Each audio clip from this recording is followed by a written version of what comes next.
Okay, so welcome to the Pathfinder Society. It's the Grand Lodge in Absalom here. It's the city at the centre of the world. And my name's Rob Silk. I'm a venture captain of the Pathfinder Society. We're very proud of our Grand Lodge. This noble edifice you see around you, home to one of the most learned societies on Galarian and almost certainly the most adventurous of them all.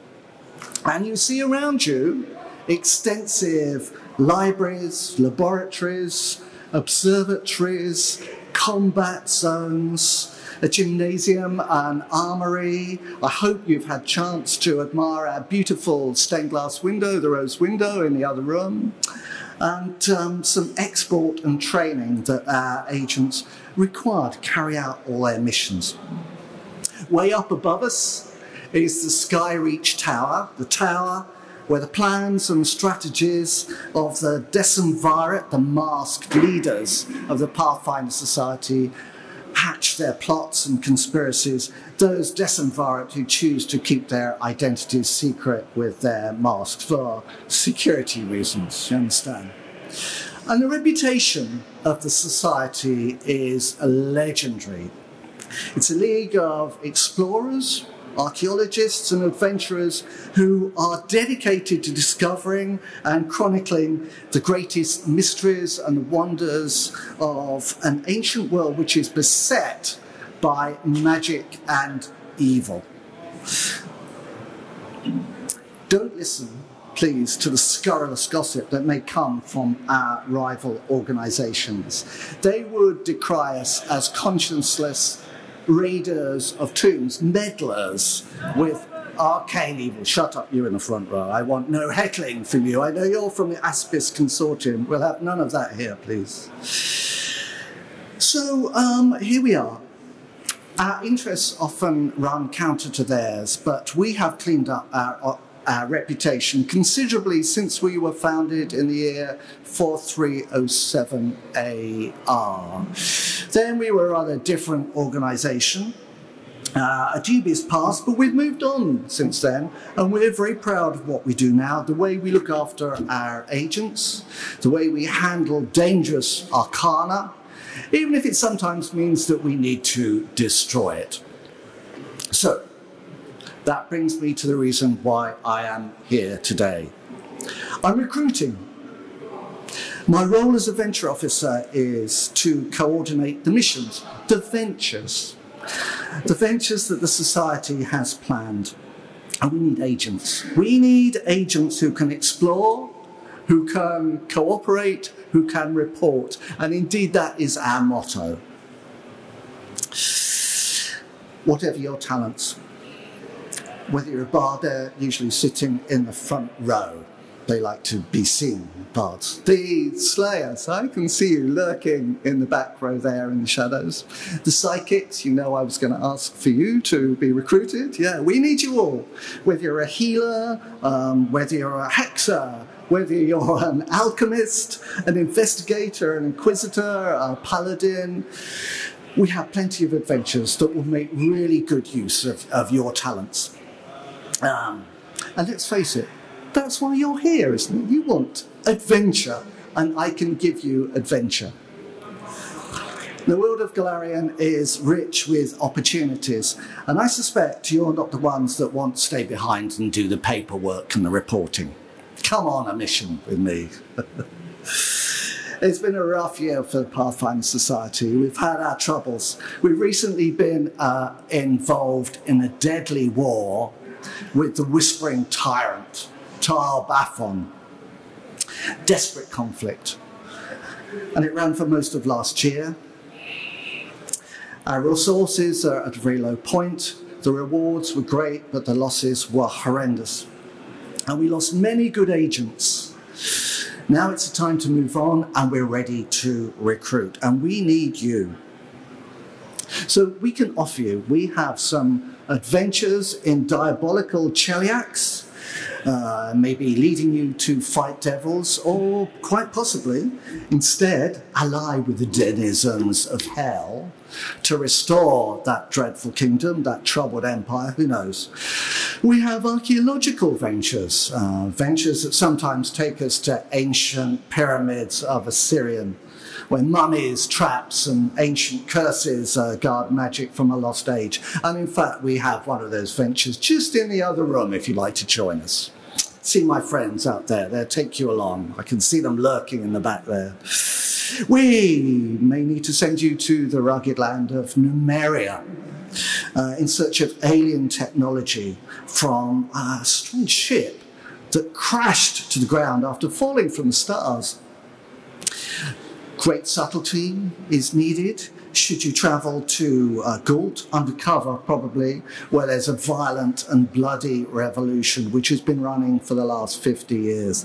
Dreadful place, very sad.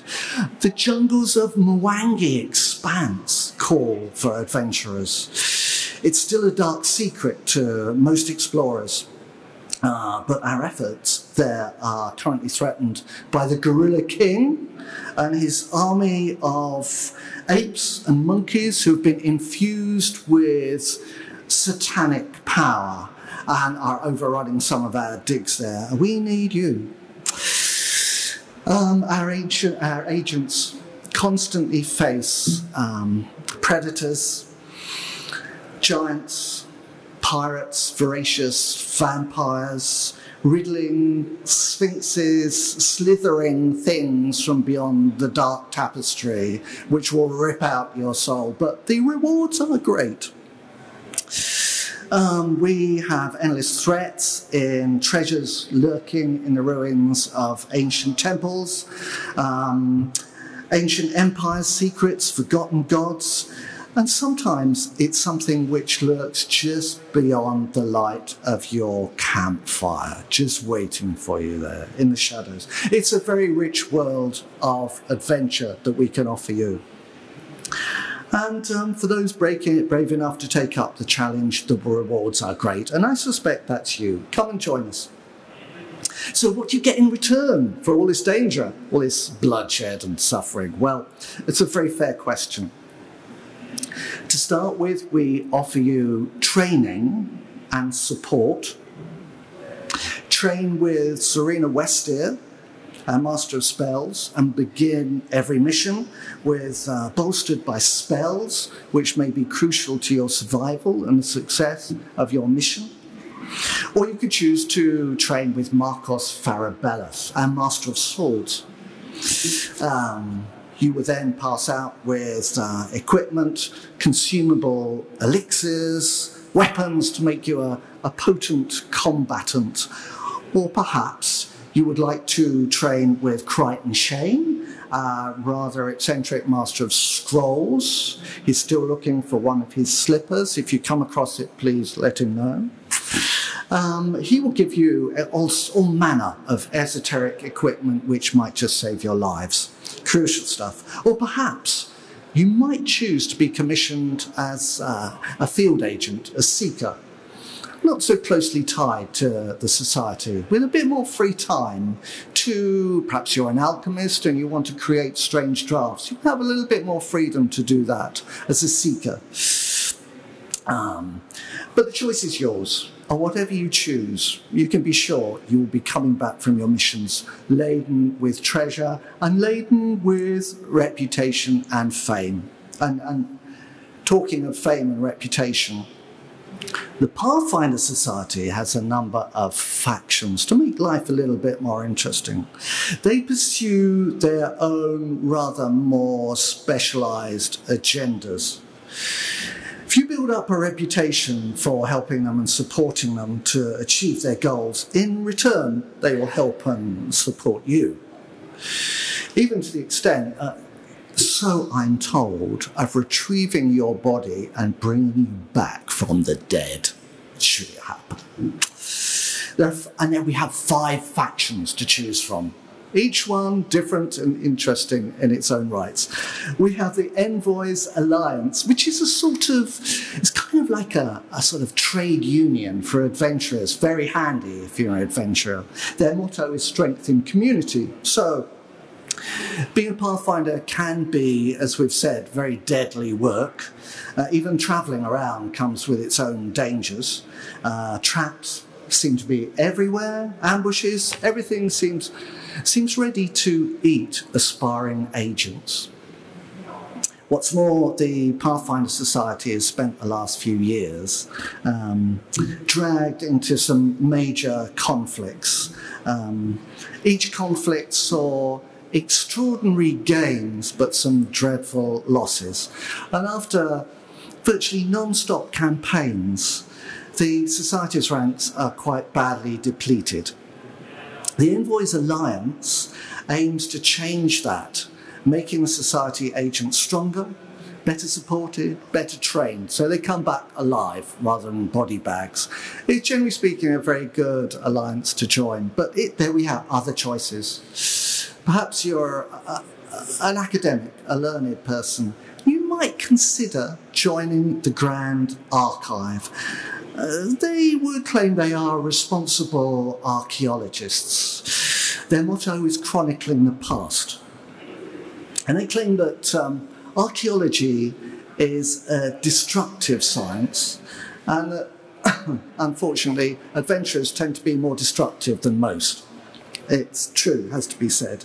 So if the Society is to uphold its reputation and its mandate to study and dig in these ancient sites and preserve the past, then documentation is very important and academic rigour is essential. But members of the Grand Archive don't limit themselves to sticking around in libraries and doing filing duties. They are out there with their picks and shovels, digging up ancient tombs and chronicling as they go. Their highest aim is to share their discoveries with the rest of the world. So, Grand Archive. But there's more. The Horizon Hunters. Perhaps you're a glory hound. These are glory hounds, the Horizon Hunters. Their motto is glory lies just over the horizon. And since the Pathfinder Society was founded all those years ago, meeting in pubs and clubs and boasting about their explorations, their gains, what they've discovered, monsters they've fought, reputation has been everything. The Horizon Hunter faction is home to those who carry on that proud division, that proud tradition of ascending the highest peaks, plumbing the darkest depths, and seeing what lies just over the next hill.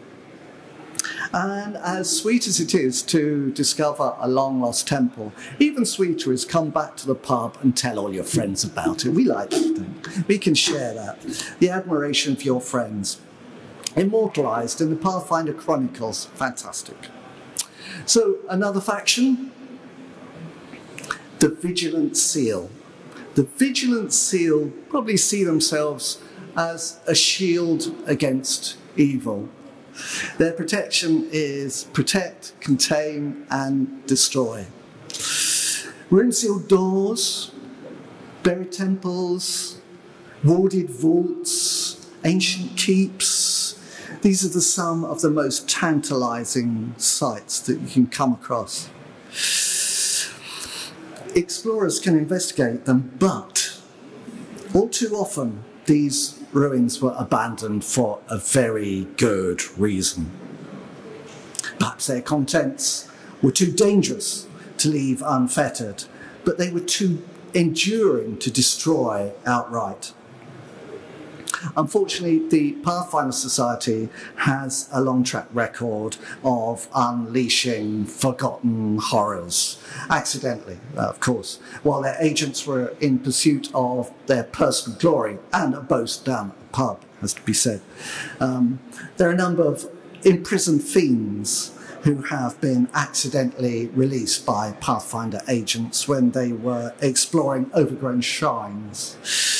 But as far as the Vigilant Seal is concerned, this history of absolute recklessness must change. We must change the society. Defeating slumbering evils, well, that's fine. And we must protect the world. They must be purged and the world must be protected. And that's exactly what the Vigilant Seal aim to do. Very sensible. But perhaps some of you see yourselves as the good guys. Well, there's a special faction just for you. That's the Radiant Oath, whose motto is a light in the shadows. So our society's mission statement doesn't intrinsically state that you must involve yourselves in acts of heroism and self-sacrifice. But actually, many Pathfinders are known for protecting the weak and for thwarting evil plots and generally offering a helping hand, a good thing. But the Radiant Oath believes that this casual benevolence should go a lot further. The faction sees the Society's wide area of operations as an excellent vehicle for helping people throughout the world of Golarion. The Pathfinder Society is everywhere. They believe that this ubiquitousness should involve good deeds. The Radiant Oath swear simple vows to assist others, and they expand on their promises the longer they're in the faction. So, one last faction for you. Should you be a nature lover, there's a faction especially for you. Perhaps you have a companion who's a little leshy, a little plant that's intelligent, that helps you out. Perhaps you just like trees and forests. This is the Verdant Wheel. Their motto is truth sprouts from the ashes. They're nature enthusiasts of all stripes, from grizzled trackers, bright-eyed ecologists, tenacious druids. They all gravitate to the Society for opportunities to witness natural wonders throughout Golarion. And a call for a united voice representing those interests within the Society has been growing over the years, and now it has its own faction. They've come together to create a faction known as the Verdant Wheel, and this group has a particular fondness for sensing natural patterns and cycles, the weather, the growth, everything in nature. And those who are intent on preserving a natural order find a home here in the Verdant Wheel. So there we are. These are the factions. And if you're a friend to them, they will be a friend to you. And let's face it, we all need a little help from our friends now and again, especially in this dangerous world. They offer you boons, they offer you favours, they offer you all manner of help, depending on the degree of reputation you have built. As you build up your fame, you will get more benefits from the faction. They might give you some new information, they might help you with a skill, they might offer you a trained hireling to help you out. They might help you clean a besmirched reputation, should that occur. They might even offer to raise you from the dead. So the Pathfinder Society and its factions can offer you all sorts of help. And there's a little perk you might be interested in, and it's called a Wayfinder. If you're a Pathfinder agent, you can get access to a Wayfinder much cheaper than elsewhere. And it's a special device. It's used almost exclusively by Pathfinder agents, and therefore it's become a sort of badge of office to recognise Pathfinders. Comes in all shapes. You can get a copper one, an iron one, even a platinum one. You can get it engraved with your name. And it can be popped open to shine like a torch when you're investigating deep down dark. It can also, rather more importantly, be engaged with other magical devices to enhance their power and make them more powerful. So a wayfinder is rather a desirable object, and generally speaking, only available to our agents. So get one of those. Well, this is actually probably as much as you want to hear about our fictional world of Galarian. But what about Pathfinder Society in the real world? I'm a venture captain in Real World 2 in London, and my role, just like the title of this seminar, is Welcome to the Party. I would love to welcome you into our games. I would love to get you into the Pathfinder Society Organised Play programme. Now, the irony is, I actually hate parties. I can't stand parties. I've had a bad history with parties. My wife was a teacher, and I found that teachers really enjoy parties with other teachers. And when you're dragged along as a partner, all the teachers speak about teaching and kids and curriculums and Ofsted and Lord knows what. And you kind of feel a bit unloved, a bit excluded, a bit of an outsider. I usually turn to the kitchen and have a few glasses and end up disgracefully drunk in a corner. So I've got a bad history with parties. And unfortunately, I find that many games clubs, many conventions are just as unwelcoming as some of those parties that I experienced. And I say, I love parties now. I found a way of elbowing my way into the crowd and elbowing my way into a game at conventions. I have no problem. I'll find a seat and sit down and say, run a game for me. But when you're a newbie and you go to a club for the first time, quite often you go through the door and everyone looks up at you, and then they look down and keep rolling dice, and you're completely ignored. No one says, welcome, can I get you a game? Can I find you somewhere to a seat? Can I introduce you to a GM? We are not like that.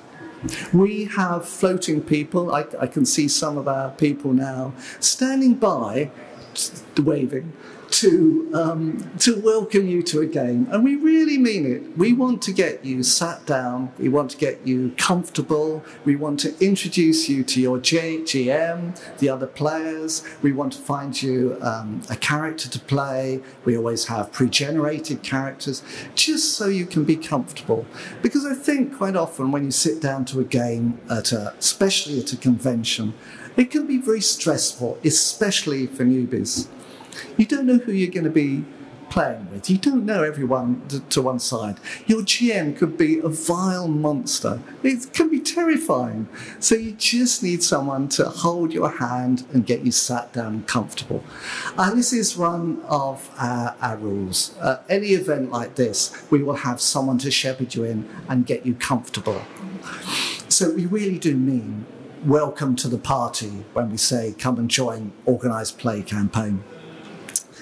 There we are. What else can I tell you? And I should say, if you want to see an example of how we operate, just take a stroll into the grand hall there, and you'll see our lovely people who are there to welcome you and get you sat down at a game very, very quickly, and make sure you're happy and everyone is comfortable. And if you can't make it this morning, that's no problem. Come a little bit later in the day. And if you can't make it today, we're at other events. We're at Dragon Meet later in the year. We're at Contingency in January.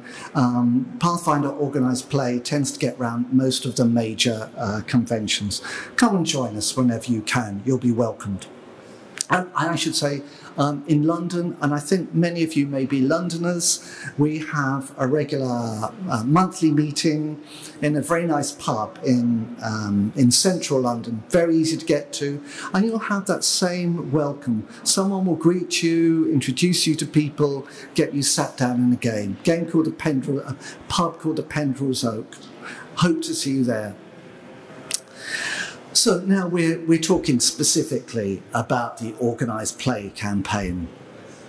And it's very welcoming, we've said that. What else do you want from a campaign? Why would you get involved with a campaign? Why wouldn't you just sit at home and play with your friends in comfortable surroundings? Well, there are a few reasons. One reason is you get the most wonderful continuity of story, which spreads out through this very immersive global campaign. You get this community of players who really care. We do want to welcome you. It's a very friendly community. It's a very supportive community. You get a chance to influence the story arc. It's not a static campaign. What you do in your adventures changes the story, so you have some involvement. It supports charities. You have a chance to join in with our raffles, which raise money for charities. It's a campaign which is based on fairness and balance. And finally, well, not finally, well, you get boons and you also get achievement points. So you get a number of little perks, which just make life a little bit more interesting. So let me explain. An immersive campaign, continuity of story, and just as the agents of the Pathfinder Society are based all around this legendary world of Golarion, so our players are also spread around the real world. If you travel to Scotland, if you travel to Southend, if you play in London, if you play in Paris, the campaign is absolutely the same, and your character will be very welcome to sit down at the table and adventure with any other Pathfinder agent. The world background will be familiar to you. The overarching story will be just the same. There'll be common ground for gossip, for rumour, for bitching. Some of the Pathfinder Society's nemesis have been around for 10 or 12 years, and it's really nice to have a moan about them and speculate about what they would be doing next. It's a shared world which carries forward, and this all makes the world of Golarion very real, very immersive, very believable. And wherever you go, whether you go to clubs, conventions or home groups, you will be welcomed back into the story as a fellow Pathfinder agent and welcomed at the gaming table. So we have that wonderful continuity of story which goes through the campaign. Wherever you play, we have a community that cares. Okay, what does that mean? Well, the organised play community is a very strong community of which we are deeply proud. Many long-lasting friendships, romances, actually even marriages have come together in the campaign over the years. So lots of friendships in the real world which have sprung up from this community. We're very proud of the supportive nature of the community. People look after each other very well. And as you perhaps noticed, us gamers can be a bit weird and wonderful. And we have this lovely, tolerant, respectful community with quite strong rules about behaviour at the table. It's a requirement that everyone respects everyone else. And there are consequences if you don't, and we're quite strict about that. We want everyone to be able to sit down and feel that they are safe when they come and play in organised play. You influence the story. It's not just that you sit down and play an adventure as it's provided to you. What you do at the table may well change the overarching story. There have been instances where people have made a choice of a marriage partner, and the consequences for the rest of Golarion has changed completely depending on what that partner has been. There have been instances where the adventurers have bargained for their freedom with a devil who went free. And again, the consequences for the campaign have been profound. So how does that happen? Well, at the end of every adventure, the results are logged online. And those choices, some of those very difficult moral choices, are ticked off in box A, box B, box C. And the results are compiled worldwide. And that decides what happens 2 or 3 months later in this long, overarching story. So it's like voting for your fate ahead of time. What you do has consequences, some of them very serious. And that's a nice feeling that you're not just receiving this story, you're actually influencing it as well. I mentioned supporting charities. Over the years, we have raised thousands of pounds for various charities, mostly local charities at local conventions. We regularly run raffles. We have donations from our players, from our GMs, sometimes from Paizo, and we raise a good deal of money from those raffles. It's built up over the years to some serious amounts, and that's part of our ethos of the Organised Play campaign. We would love to continue doing that if we can. Okay, fairness and balance. Fairness and balance. We all want equal opportunities for our characters, don't we? It's a little bit disappointing if you sit down at the table, a gaming table, and you find that another player has a character that can do everything much better than your own character. We all want our own little time in the spotlight, don't we? We all need that. A time when your character can really excel at what they do best, whether it's swinging a sword like Conan the Barbarian, flinging spells like Gandalf, or bringing down a hail of arrows like Legolas. We kind of want to be the best. And we have a fair playing field in Organised Play. The Organised Play campaign requires all players to conform to the same house rules that start everyone off with the same resources. It creates this even playing field. Everyone starts at first level.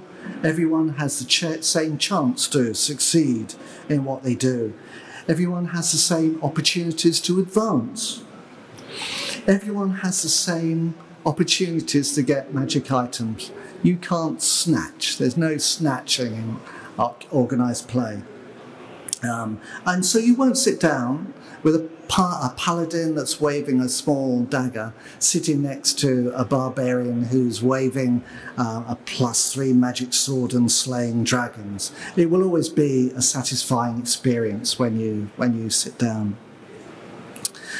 And if your character is a little bit behind the curve with your levels, your GM can help you out a little bit to bring you up to speed, so everyone has a satisfying game. What else can I tell you? Boons. I should tell you about boons. Boons are a nice little perk when you play in Organised Play. They make your character just a little bit special. At the end of every adventure, we give a player a chronicle sheet. And quite often on your chronicle sheet, you'll find you've been given a little gift, which makes your character perform better. And they're interesting. Some of the boons, it might be, could be a talking sword. It could be a baby owlbear that you can bring up. All manner of things. It's fun. It's recorded on your chronicle sheet. You can take your chronicle sheet away with your baby owlbear, your talking sword, and use it in the next game that you play. The campaign also offers now achievement points. The more you play, you build up your points, and you can download more of these perks, more of these boons. The more you play, the more you get. And if you come to conventions and events like this, you get more achievement points. So it's a real encouragement to support conventions and events. It's a good initiative. So that's just about what I can tell you about Organised Play. You are now experts on Organised Play. You know just as much as I do.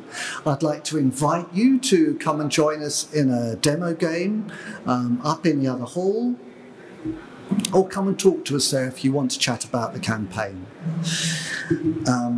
I think I would break here now in case anyone's got any questions before I move on to just tell you briefly about the Starfinder campaign. So I wonder if anyone's got any questions at all. And if you haven't, that's fine. You can come and chat to us more informally up at the games tables. You may have covered this already, but is there like a central resource where you can go to find out about... Is there a central resource where you can go to find out about organised play? Absolutely, yes. We have a website in the UK, and that will tell you everything you need about joining a game in the UK. And before you leave your seat, I'll give you a business card with a website on. Centrally, Paizo themselves have a website, and that will tell you all you need to know. And most importantly, there's a guide to organised play, which you can download as a PDF, and that will tell you the whole thing: how to create a character, how to get involved, how to do your admin, how to get started, and that will tell you everything. But I'd like to get you along to a local club or event, and if you come to the UK website, which is www.paizocon.co.uk, you'll find a lot of information there. Would you pass that back? Good stuff. Sorry? Oh, yeah, that's good, yes. So if you have any rules questions, if you want some more resources, there's an excellent website called Archives of Nethys. And although I'd encourage you to buy the rule books because they're the most beautiful books, and that it's very handy to be able to flip the pages and make your notes. If you're really stuck at any time, there's a website called Archives of Nethys, which is a brilliant resource for referring to details. And if you're stuck and you suddenly find you're in the middle of the game and you want some information about the specific monster, you can go straight to Archives of Nethys and get the information. If you're stuck for information about a spell, the same thing. It's very complete. It's run by volunteers, but it's very comprehensive. I'd recommend it very much. Good stuff. I'm going to move on to Starfinder. Just briefly tell you about that campaign, which is very similar to Pathfinder Organised Play. And it's a worldwide science fantasy campaign. Again, it puts you in the role of a Starfinder Society agent. And things have changed drastically since the Pathfinder era. The gods have mysteriously spirited away Golarion, and they won't tell us where they put it. So that's a little bit tricky. They've taken it to an unknown location, and they refuse to answer any questions about where that location is. There's a mysterious gap in recorded knowledge about cultures, about planets, about the history of the universe. And that gap in knowledge has been named very imaginatively as the gap. But that's quite interesting to the Starfinder Society, who are trying to regain that knowledge. And in place of Golarion, all the cultures, the planets, have evolved and spread out through the solar system. Many of them now live on a truly vast space platform known as Absalom Station. Recognise that name? Yeah.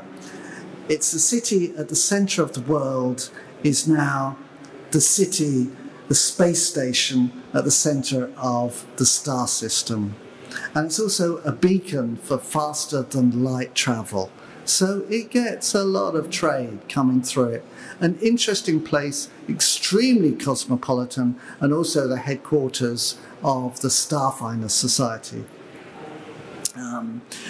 Things have moved on in terms of travel because an ascended intelligence deity has gifted the knowledge for faster than light travel.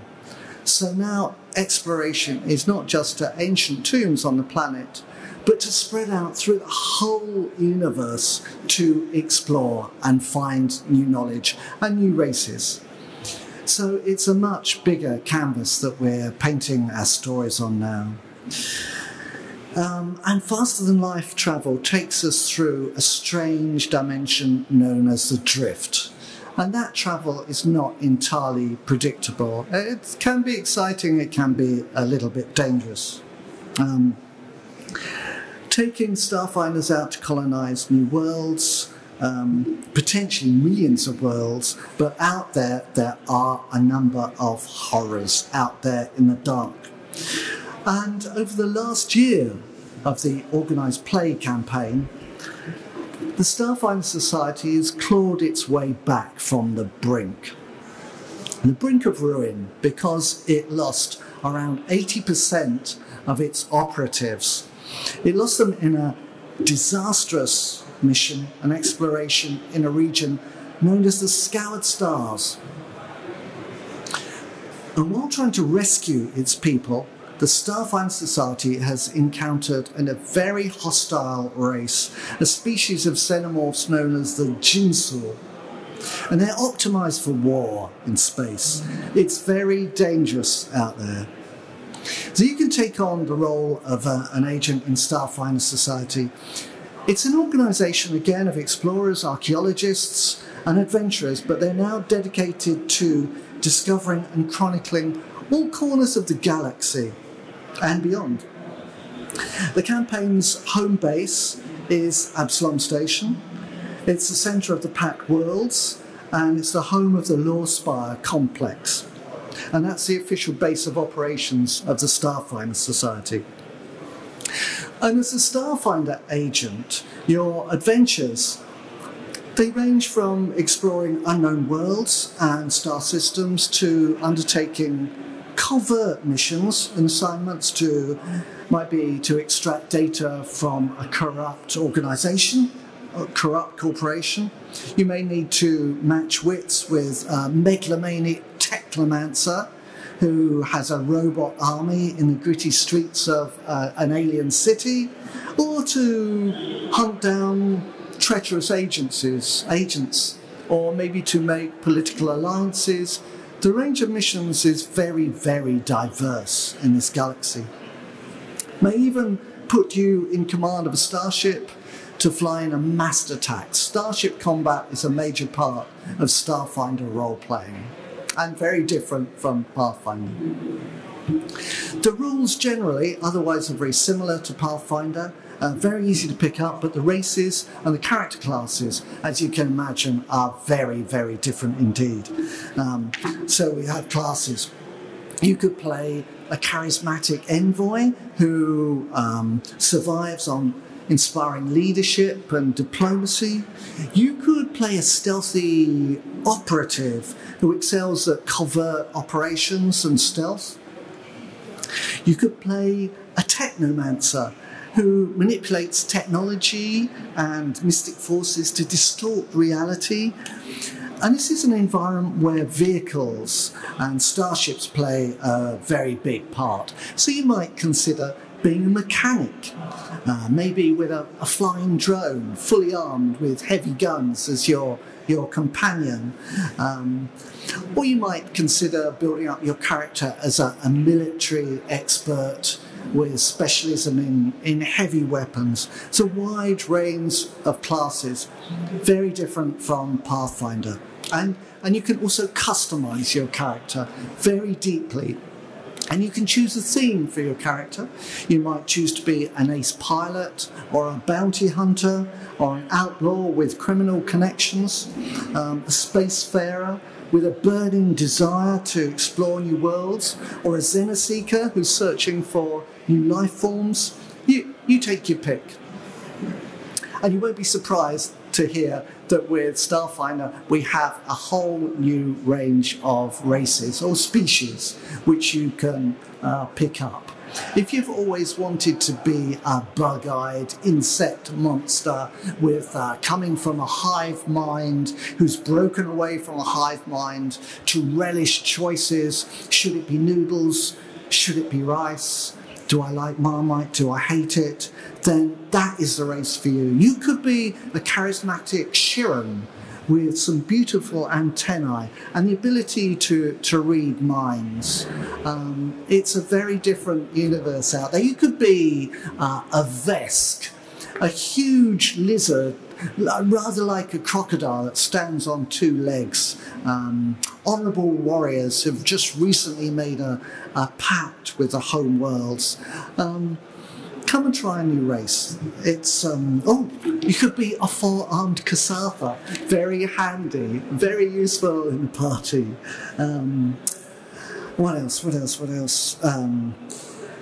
I just mentioned, because they're my personal favourite, and that's the Isoki. Little white mice. They stand about 3 foot tall, and they're very funky. They're very tricksy, and they make great arch criminals. And you never know what they're hiding in their cheek pouches. It's probably something explosive. Starships. Oh, starships. Starships, big part of the campaign. Now, the big problem is it's going to take you a long, long time to save up for your starship. Or work to build one. The good news is the Starfinder Society has a starship just waiting for you, and on every mission that you go on, you get a starship. And amazingly, they trust you with the starship. They do inspect it. They photograph it very carefully all the way around for scratches before you leave and when you bring it back. So please take care for it. So you're well equipped for space. They have factions. I'm just going to breeze through the factions because I can see time running out very quickly here. But we have a whole number of factions you can join for fame and reputation. We have the Acquisitives. This is perhaps, do you see this as you? Fame, glory and money. We want it all. That's their motto, the Acquisitives. We have the data files. Knowledge is power. They want to accumulate as much information that they can for the society's use. Many of them are androids. They're the Exo Guardians. Their motto is the sword that seeks the darkness. They know that out there in the darkness of the space, there are swarms of hostiles, and they're sworn to defend the galaxy against the invasions. There's the Second Seekers. They generally follow the line of the leader of the Starfinder Society. There's the Wayfinders. They're the ones who want to be first into the unknown. They're like traditional support explorers, very much like the original Pathfinders. They want to get out there and they want to explore. And they're the ones that are usually involved in any first contact. The Starfinder Organised Play, very much like Pathfinder Organised Play. It's all reported online. You get boons. Excuse me, just getting a drink of water.